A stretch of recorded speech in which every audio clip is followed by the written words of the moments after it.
who gets lost in the appearance of an amber-colored IPA, watching bubbles soar with purpose from the bottom of a glass to a ceiling of foam. The kind of drinker who gets wide-eyed and happy with the first sniff of sweet, strong brown liquor rising from a barrel-aged imperial stout.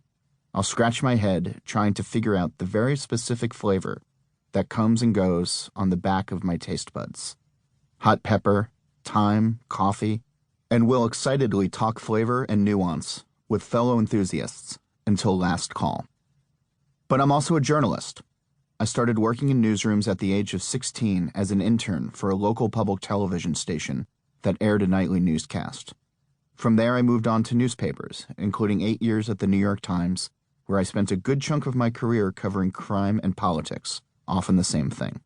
Each day brought a new story, new people to interview, new cities to explore. That was what I most enjoyed about the job. I woke up each morning knowing that I was going to work, but not what my assignment would be. Now that I'm covering beer, getting up in the morning can be more difficult, depending on the night before. 3 months before my 21st birthday, my friend Mark Cregan gave me a subscription to a Beer of the Month club. Every month, 6 bottles arrived. I'd chill them down and try to drink them. Typically, they were bottles from New Hampshire's Smutty Nose Brewing Company, and because I respected this friend and his tastes, I was committed to giving each of them a shot. Dismayed, I inevitably admitted defeat in the presence of the hop bombs or other boozy concoctions and dumped them down the drain. But I was already intrigued about beer. I grew up in a house where my dad drank Heineken while the rest of my family downed Bud, or fondly reminisced about the days when Newark, New Jersey breweries like Ballantine and Pabst were ascendant. On the day I turned 21, I walked into my local brewery. There was, and still is, a brew pub in my college town that had, and still has, an English pub feel, a popular theme with many breweries in the 90s. There, at the Gaslight Brewery in South Orange, I ordered a beer that went by 3 letters, IPA, and choked it down. The bartender, a man named Jeff Levine, who would later become a friend, tried not to laugh as I forced myself to finish it. Against my better judgment, I ordered another. This time, I asked about the beer, and Jeff gave me a brief lesson in hops. Pine, grapefruit, those are familiar aromas and flavors, yes? They're supposed to be in the beer. The bitterness is part of the experience, he told me. I left feeling buoyed by my new knowledge and ready to learn more. As I started traveling for the newspaper I worked for, I found myself searching out a local brewery wherever I landed. Often in those days it was a brew pub, and I'd wind up there without fail for dinner or a nightcap. And I did this for 3 reasons.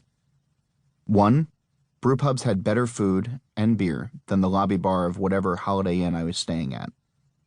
2, local places gave me a more accurate feeling about the vibe of the town or city, adding important nuance to whatever human tragedy I was there to write about. 3, I could keep learning about beer. I was purely learning as a fan back then. It took years before I felt comfortable writing as an authority on the subject. Soon, I had graduated from covering crime and politics and transitioned to writing about beer.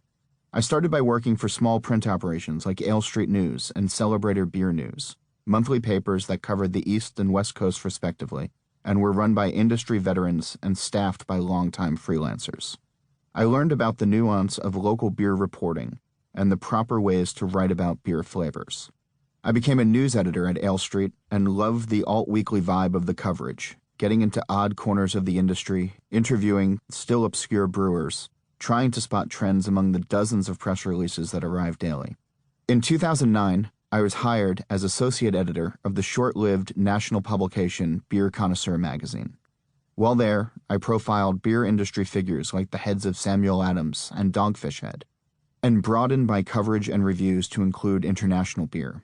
In 2013, I was named editor of All About Beer magazine. Founded in 1979, it's the country's oldest beer publication. I spent nearly 5 very happy and productive years reinventing the magazine's pages and collaborating with talented writers to craft in-depth and illuminating stories, all while working with some of the finest people I've ever had the privilege of calling colleagues. I also traveled the world, writing and reporting from 5 continents in nearly every state. In 2017, I was named senior editor of Craft Beer and Brewing magazine, where I